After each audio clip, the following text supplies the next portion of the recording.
What's up, y'all? It's time to make a brisket. I've been going over some of the stuff in some of the content in Club Ray.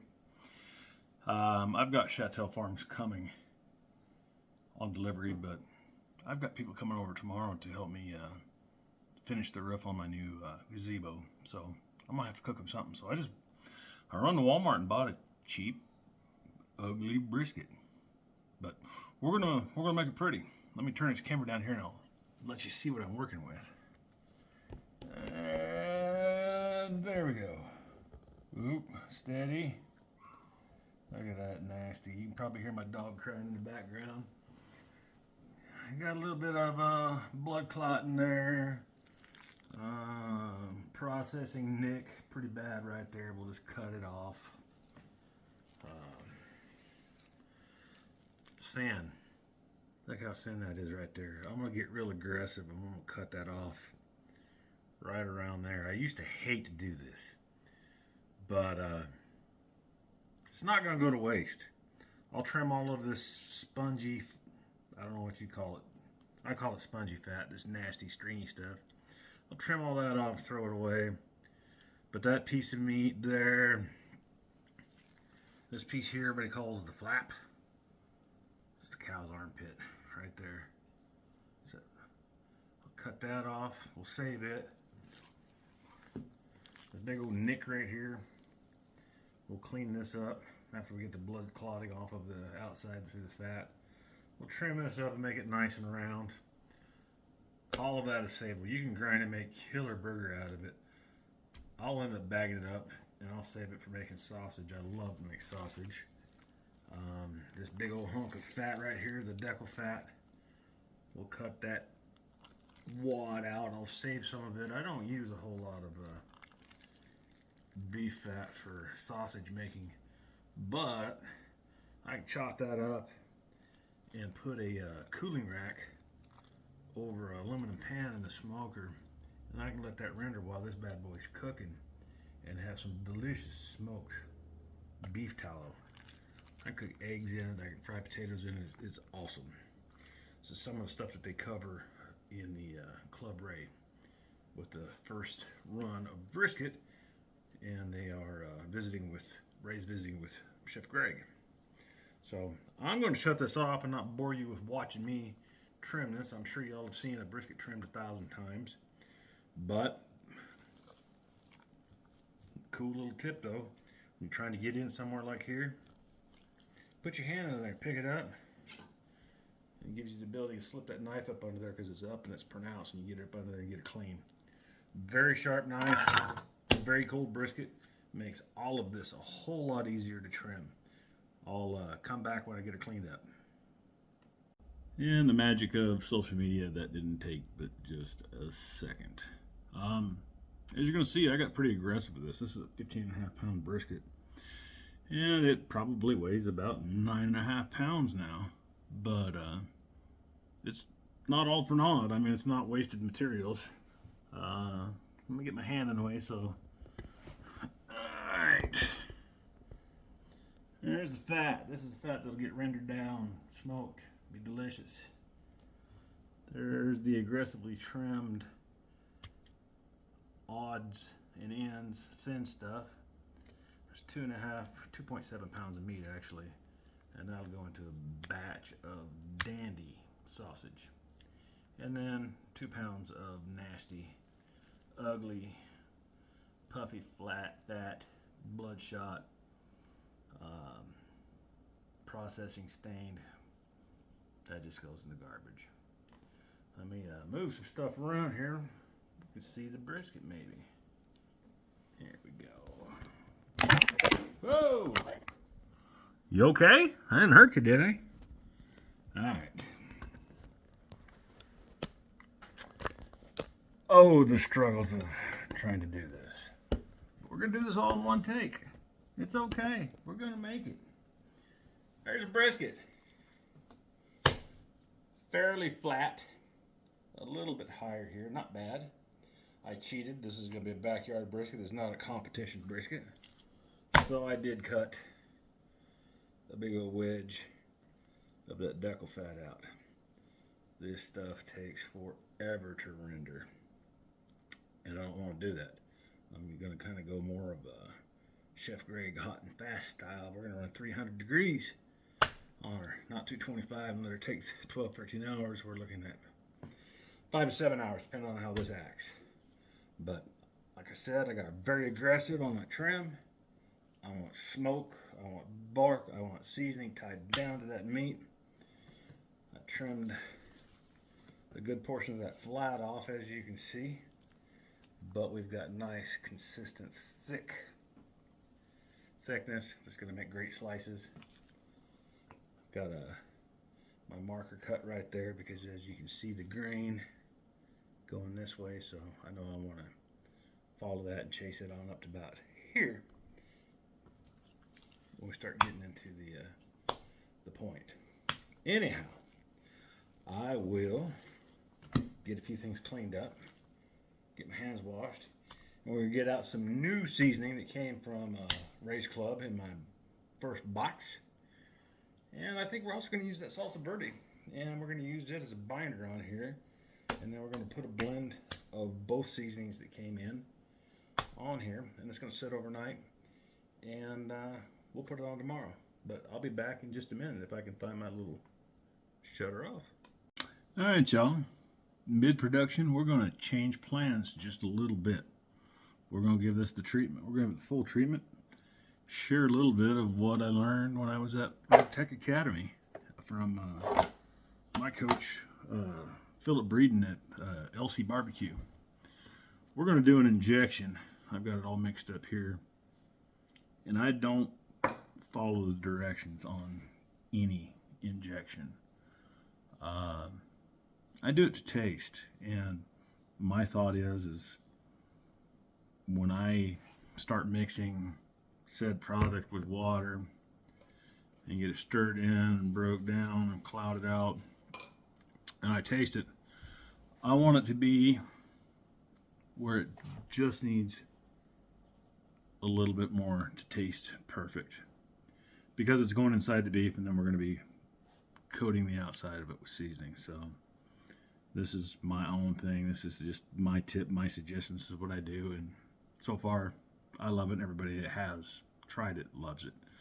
So we're going to shoot her up, and this is my injector that I learned about at Rec Tech Academy. This is made by a company called Allflex, and the model is an MR2. This is actually a cattle inoculation gun. You can set it from 1 cc to 5 cc's for every time you pull the trigger, and it'll meter it out.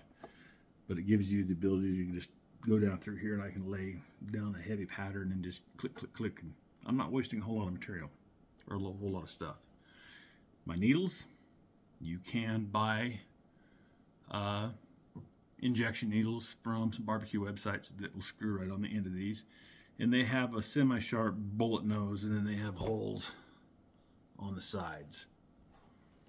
I'm cheap. I just go down to the livestock store. I buy livestock needles. They get plugged up every once in a while, but with this, you can give it a good squeeze and press it right out. What it'll do is it'll cut a core every once in a while and fill the end of it. But I'm gonna lay down a pattern on this, fill it up, being well aware of where the pocket is, where I cut that decal fat out. But we're gonna fill this up, and this is good stuff. I should go ahead and put it on there. That is LC Barbecue's Play Bowl. This has garlic, it has onion, it has sodium phosphate. If you don't know what sodium phosphate is, that's the cool stuff that helps meat retain meat. That's the stuff that USDA allows meat processors to inject into a product pre-packaging up to, I think, 12%. So they can add, I think it's 12% of the weight of a hunk of meat. So 10-pound hunk of meat, they can take it up to 11.2. Pretty cool. So anyhow, that stuff is great. While cooking, you're going to retain moisture, have a better product. But I'm going to go ahead and shoot this thing up. No reason to bore you with that. And I'll come back when it's time to season her. Well, we got her all shot up, and you might be thinking or wondering, how much can a brisket actually hold? Well, this is 9.5 pounds here. That bowl was full. I measured it was 24 ounces. Less what got spilled and less what leaked out, which might be, we'll be generous and say 4 ounces. I put 20 ounces of liquid back into that brisket. And now we're going to season it up. I've got out of my Raised Club box. I've got Signature Rub and I've got Master Blend. Both of them outstanding. Outstanding. Got lots of color, big chunky granule, big hit of celery, which we know promotes smoke ring. We all know that smoke ring doesn't taste like anything, but if you don't have a smoke ring, is it really barbecue? I'm going to also finish it off with some hot Hungarian paprika. Good friend of mine, Diamond Dave, gives me the hookup on this stuff. And it is fresh, it is aromatic. Oh, come on. And it sealed itself. And look at that color. How can you go wrong with that kind of color? So let's get this thing seasoned up. I know most videos they're wearing gloves. That's my brisket. It's going in this belly. Anybody that gets to come over and eat it, if they're offended by my hands, I guess they're gonna eat somewhere else. I usually wear gloves, but they're out in the barbecue kitchen, and the barbecue kitchen is a wreck. I got paprika on my nose. Sorry about that. Like I said, this is one and done. We're not doing any retakes. I'm gonna turn down here. We're gonna lay down some paprika color here. They say you're not supposed to rub, but I'm gonna have to rub because I'm gonna smear and spread that stuff around.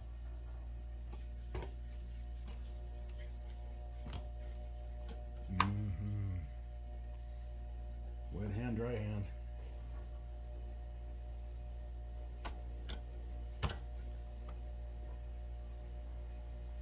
I'll only bore you with doing one side of it. Besides that, once I get this one side done, I'm gonna let her sit for 15-20 minutes before I flip her and do the other side so the stuff can pack in really well. But oh, that should give it some nice color and complement the bark really well. Well, I might say, hang on just a second. Do we have a pause? We do. And unpause. Had to take a quick break there. What turned out being my wet hand, dirty hand, is my shaker hand. So we're gonna lay down a nice bed of this 2023 Master Blend from Club Ray. Hold her high, let her fly, they say. Look at all them garlic chunks, pepper, all that goodness. Oh man. Give her a nice generous coating. I want a little bit of a crust on it. I'm gonna pick her up and hit some edges. No exposed meat, unseasoned. And my dog again barking in the background. He's a big baby. Actually a very big baby. He's about 25 pounds, a 14-week-old giant schnauzer. And since I got this hole where I cut that deckle fat out, it's a place to put some seasoning. I'm gonna get it too. Oop. Got my shirt too, that's alright. I'm gonna give her another coat, and this time we're gonna go with the Raised Club Signature Rub. And this stuff is already smelling great. Smell that seasoning starting to work with the juices around this meat. Start to release a little bit of scent. But like I said, we are gonna let this set for about 20 minutes. And you will see, well, you can already see it starting to tack up and change color a little bit. But we're gonna let her do its deal. Then I'll give her a flip and we'll hit the other side. the nice thing about seasoning in a pan, y'all. You don't lose anything, you don't make a mess all over the countertop. So we'll let it sit here. I'm not going to bore you, like I said, with doing the other side. Once we get the other side done, actually when I flip this, I'm probably going to put a cooling rack under it just to get it some height and get it up off the bottom of this pan. Any juices that are lost overnight, it's not going to take any of my rub off, and get a little bit of air because I want this to tack up a little bit. I want a little bit of Pellicel on here before I put it in the smoker tomorrow.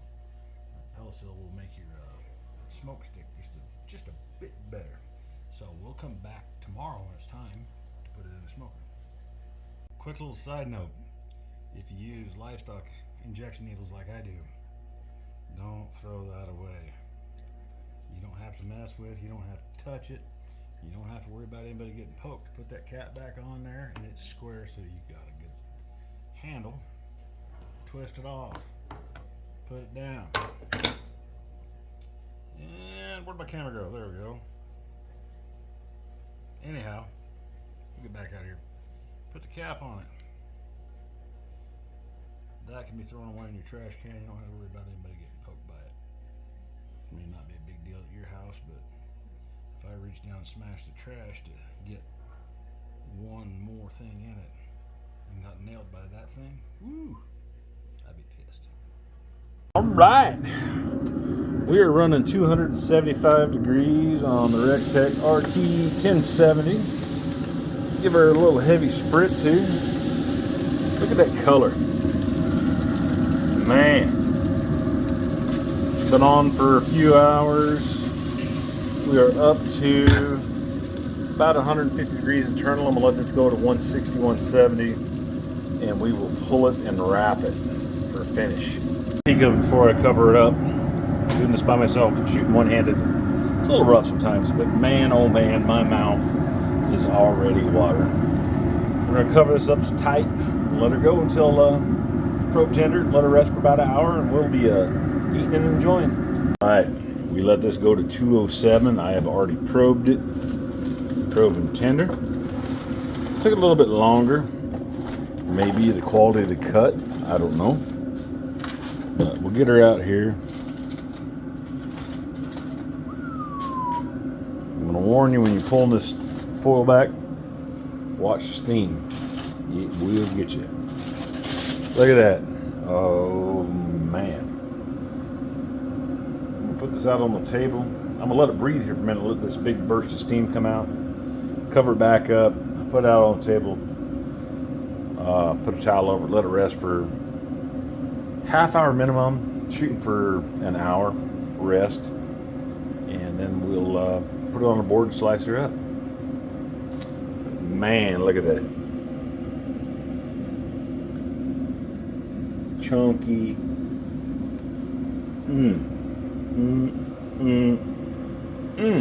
All right, everybody's yakking it up, but let's see what she looks like. Did however much she could in the amount of time she had. It was like this. I just tried to. If I can get. Yeah. If I can keep my power. I need to show you a TikTok I can possibly have an hour. That knife will cut. He's got another one right there, so I don't know. I don't know exactly why. I mean, if you haven't laid on Facebook, right? I just message her and be like, and ask her. Nice smoke why ring. you would need Nice to. spring. Nice twist.